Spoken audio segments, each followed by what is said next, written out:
മരുഭൂമിയാണെങ്കിലും സൗദിയിൽ കേരളത്തിലെ പല വിഭവങ്ങൾ ഇന്ന് ലഭ്യമാണ്. കേരളത്തിലുള്ളവർക്ക് ഒഴിച്ചുകൂടാനാകാത്ത ഒന്നാണ് കറിവേപ്പില. അതും സൗദിയിൽ സമൃദ്ധമായി വളരുന്നുണ്ട്. അതിൻ്റെ കാഴ്ചകളിലേക്കാണ് ഇനി.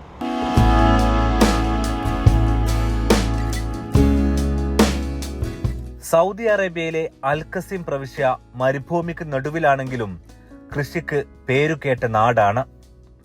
ഈ മേഖലയിലെ വിവിധ കൃഷികൾ മീഡിയ വൺ നേരത്തെ പരിചയപ്പെടുത്തിയിട്ടുണ്ട്. ഇവിടെ തന്നെയാണ് ഒരു മലയാളി നാടൻ കറിവേപ്പില വിളയിച്ച് മലയാളികൾക്ക് കൗതുകം സൃഷ്ടിക്കുന്നത്.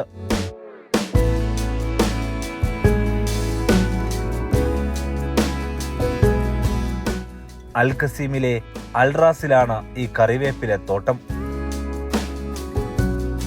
മഞ്ചേരി പയ്യനാട് സ്വദേശി മുഹമ്മദാണ് കൃഷിക്കാരൻ. 32 വർഷമായി പ്രവാസിയാണ്. കൃഷിയോടുള്ള താല്പര്യം കാരണം കൊണ്ടാണ് ഈ മേഖലയിലേക്ക് കടന്നത്. കുടുംബത്തോടൊപ്പമാണ് അൽറാസിൽ അദ്ദേഹത്തിന്റെ താമസം.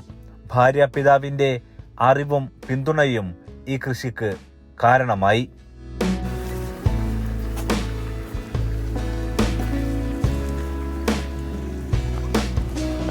കോവിഡ് സമയത്ത് ഒരു തൈ നട്ടു തുടങ്ങിയതാണ്. പിന്നീടത് പന്തലിച്ച് വലിയ മരങ്ങളായി. ഇപ്പോൾ ചെറിയതും വലിയതുമായി 100ഓളം വേപ്പില മരം പച്ചവിരിച്ച് ഇവിടെ നിൽക്കുന്നുണ്ട്. ഏതാണ്ട് ഒരു 30 വർഷമായി ഇവിടെ സൗദിയിൽ. അന്നൊക്കെ വരുന്ന കാലഘട്ടത്തിൽ തന്നെ അവിടെ ഇവിടെയൊക്കെ 1-2 മരങ്ങളൊക്കെ ഉണ്ടെന്ന് വെച്ചാൽ ഒരു കൂട്ടായിട്ടുള്ളൊരു തോട്ടമായിട്ട് രൂപാന്തരപ്പെട്ടിട്ടില്ലായിരുന്നു. ഇത് എങ്ങനെ കൂടുതൽ ഉൽപ്പാദിപ്പിക്കുക, പെട്ടെന്ന് എങ്ങനെ ഇത് ചെടികൾ ഉണ്ടാക്കിയെടുക്കുക എന്നുള്ളത് പലർക്കും അറിയില്ലായിരുന്നു. അതിന് അൽഹംദുലില്ലാ ഇവിടെ ഉപ്പ, അതായത് എൻ്റെ അമ്മോസൻ, അദ്ദേഹം തന്ന കുറേ നിർദ്ദേശങ്ങളാണ് ഇതിന് ഉപകരിച്ചത്. കാരണം തൈ എങ്ങനെയാണ് എടുക്കേണ്ടതെന്നും തൈ പെട്ടെന്ന് കിളിർക്കാൻ മണ്ണ് കിളച്ച് മറിച്ച് ഇതിൻ്റെ വേരുകൾ ഇറങ്ങണം. അപ്പോൾ അവിടെ പെട്ടെന്ന് ഇതിൻ്റെ ശിഖരങ്ങൾ പൊന്തും. അങ്ങനെയൊക്കെയാണ് ഇത് തൈകൾ പെട്ടെന്ന് ഉണ്ടാവുക. അങ്ങനെ ഒരു മരത്തിന് ചുറ്റും തന്നെ ഒരു 10, 15, 20 ചെടികളായിട്ടത് ഉണ്ടാവും. ഇപ്പോൾ നമ്മൾ ബുറൈദിയിൽ കൊടുക്കുന്നുണ്ട്, അൽറാസിൽ കൊടുക്കുന്നുണ്ട്. ഇൻഷാ അല്ലാഹ് ഇത് ഇനി കൂടുതൽ സ്ഥലങ്ങൾക്ക് കൊടുക്കാൻ കഴിയും. കാരണം നാട്ടിൽ നിന്ന് കുറേ ഇത് വരുന്നുണ്ടല്ലോ. ഇത് ഒരു 3 കിലോന് വരും ഒരു ബോക്സിൽ കമ്പുകൾ കഴിഞ്ഞാൽ നാട്ടിൽ നിന്ന് വരുന്നത്. അതിന് തന്നെ ഒരു 90-100 റിയാലിനാണ് വണ്ടിക്കാർ കടക്കാർക്ക് കൊടുക്കുന്നത്. അത്രയും വിലയുള്ള സാധനമാണ്. അപ്പോൾ ഇത് പ്രവാസികൾ വേണമെന്ന് കരുതിയാൽ അവർക്ക് ഏറ്റവും നല്ല ശുദ്ധതയിൽ തന്നെ ഇത് ജൈവവളം ഉപയോഗിച്ചും കൊണ്ട് തന്നെ ഇത് കൃഷി ചെയ്യാൻ കഴിയുന്നില്ലതാണ്. പിന്നെ ജൈവവളം അത് എല്ലാവർക്കും അറിയാലോ. നമ്മൾ ചെയ്യുന്നത് കോഴികളെ വളർത്തിയിട്ട് ചെറിയ കുട്ടികളാവുമ്പോൾ തന്നെ അവർക്ക് നമ്മൾ ഇലകളാണ് കൊടുക്കുന്നത്. കാരണം അവർക്ക് ഇലകൾ തിന്നിട്ടാണ് അവർ ശീലിക്കുന്നത്. അപ്പോൾ ശരിക്കും നല്ല ക്വാളിറ്റി കിട്ടും. മുഹമ്മദിന്റെ സ്പോൺസറുടെ സുഹൃത്തു കൂടിയായ ഖലീഫ എന്ന സൗദി പൗരന്റെ മണ്ണിലാണ് പ്രധാന കൃഷി. ഒപ്പം വീട്ടുവളപ്പിലും.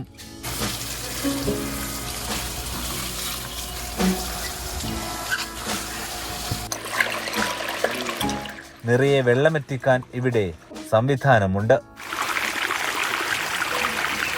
പൂർണ്ണമായും ജൈവവളം ഉപയോഗിച്ചാണ് കൃഷി. മരുഭൂമിയിൽ വിളയിച്ച കറിവേപ്പിലയാണ്. ഇതിൽ ഒരു വിഷാംശവും ഇല്ലാതെ വളരെ നാച്ചുറലായിട്ട് കൃഷി ചെയ്തെടുത്തിരിക്കുകയാണ്. പ്രിയപ്പെട്ട മുഹമ്മദ് സാഹിബ് ഇത് വളരെ നാച്ചുറലായിട്ട് കൃഷി ചെയ്തെടുത്ത് ഇവിടെ ബുറൈദിയിലും അൽറാസിലുള്ള മാർക്കറ്റുകളിൽ എത്തിച്ചുകൊണ്ടിരിക്കുകയാണ്. വിഷാംശങ്ങൾ ഒന്നും തന്നെ ഇല്ലാതെ വളരെ നല്ല രീതിയിൽ ഭംഗിയായിട്ട് അദ്ദേഹം കൃഷി ചെയ്തെടുത്തിട്ടുണ്ട്. ഞങ്ങൾ ഈ കൃഷിൻ്റെ അടുത്തേക്ക് ചെന്നപ്പോൾ തന്നെ, വാഹനം നിർത്തി ചെന്നപ്പോൾ തന്നെ മാഷാ അല്ലാഹ് നല്ല വാസനയാണ് ഉണ്ടായിട്ടുള്ളത്. ഇതിന് ഈ കറിവേപ്പിലയ്ക്ക് വളരെ നല്ല ഭംഗിയോടുകൂടിയും വൃത്തിയോടുകൂടിയും നന്നായിട്ട് പരിപാലിച്ചിട്ടുണ്ട് ഈ തോട്ടവും ഇദ്ദേഹത്തിൻ്റെ ആ കൃഷിയും. നാട്ടിലെ കറിവേപ്പിലയേക്കാൾ വലിപ്പവും മണവും ഇതിനുണ്ട്. അതാണ് പ്രധാന പ്രത്യേകത. ബുറൈദയിലെ കേരള മാർക്കറ്റ്, ബഖൈരിയ, അൽറാസ് തുടങ്ങി വിവിധ പ്രദേശങ്ങളിലെ വിപണിയിൽ മുഹമ്മദിക്കാന്റെ വേപ്പിലയുണ്ട്.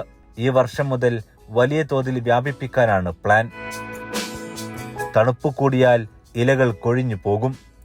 കൊടും തണുപ്പിൽ ഇത് സംഭവിക്കും. പിന്നീട് കാലാവസ്ഥ മാറുമ്പോൾ ഇലകൾ വീണ്ടും എത്തും. മരുഭൂമിയുടെ നാട്ടിൽ വേപ്പില ഇങ്ങനെ വിളഞ്ഞു നിൽക്കുന്നത് തന്നെ കൗതുകമുള്ള കാഴ്ചയാണ്.